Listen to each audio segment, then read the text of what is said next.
Hi guys, and welcome back to my channel. So for today I am doing a watercolour piece. I used a PIXMA micron pen for this and it's in the 0.25mm, and I also used my Winsor & Newton Cotman watercolours as well as my Cintiq Pearl metallic paints. I've also used the Winsor & Newton masking fluid in this. I haven't shown when I've used it, but you can see when I pull it off and it's pretty cool. So yeah. So this piece was inspired by quite a few things, and the first is Lana Del Rey's new song called Love, which it's got this real space feel where, you know, in the music video they end up on the moon, and I don't know, I've just been really inspired by a lot of sci-fi and space stuff at the moment. And the other thing that I was inspired by was, particularly for the colours, like I used a lot of purple and yellow, is another YouTuber that I watch called Helen Anderson, and she's got awesome purple hair. She looks amazing, and she often pairs that with a lot of yellow clothing, and I just love the colour of purple and yellow together. It just looks really fantastic. So obviously this isn't really a very realistic piece. You can't hold a planet in your hand, but it was just part of a series that I just wanted to work on, where it's a nice galaxy scene with a girl and a planet, and it's kind of based on Saturn because it's got the rings on it, but it's not very accurate.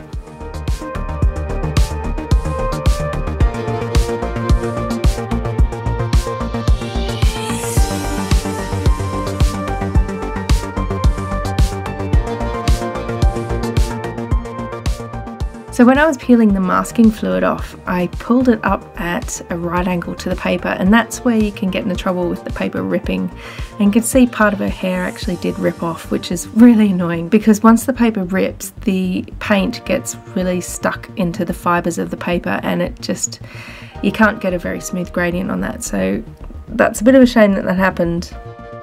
The best thing to do with the masking fluid when you pull it off is to pull it off away from the direction that you're pulling, and you can see that I've done that for most of the rest of the piece.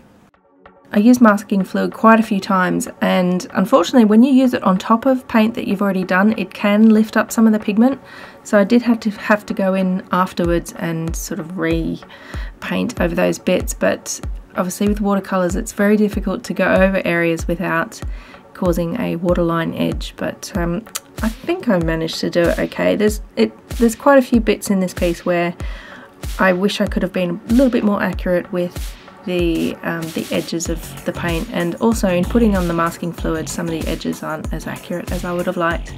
And next time I do stars, I am definitely going to put masking fluid around the edges of them, because painting stars is such a pain in the butt.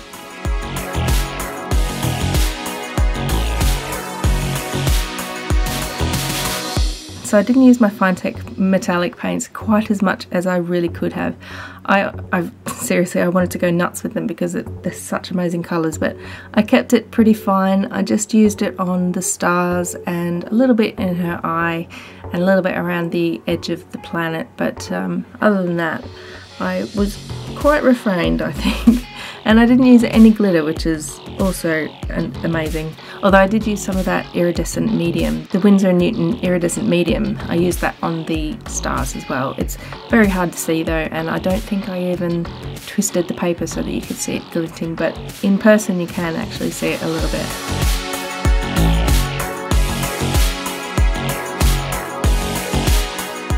So there's not much else I can really say about this piece. I just built up the layers of her skin. I haven't really done skin with watercolours very much in the past, so I did watch a few YouTube tutorials on how to do it, and I think with a bit of practice I could probably do a better job, but I'm pretty happy with the way it turned out. I wanted it to be quite a very rich coloured piece because I was using a lot of the yellows and purples, so I think normally I would have had her skin colour a lot whiter and less saturated, and, you know, less of a warm tone, but because I was using lots of lush yellows and rich colours, I went with this sort of colour scheme for her skin.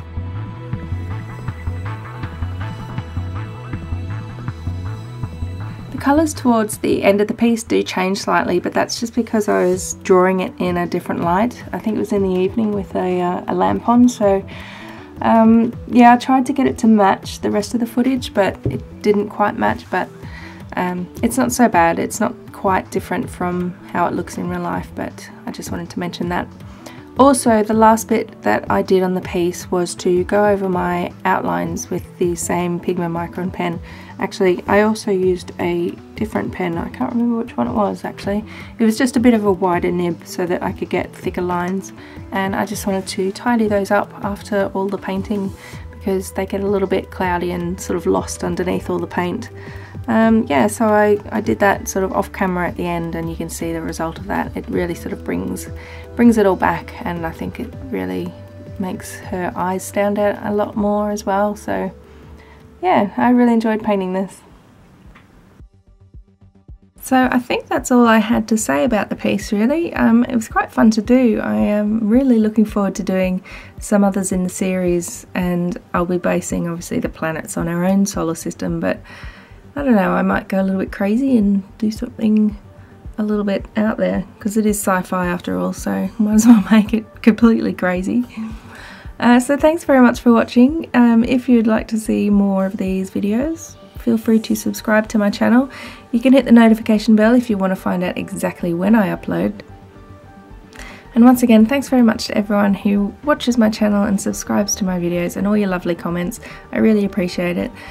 So yeah, thanks very much, thanks for watching, and I will see you in my next video.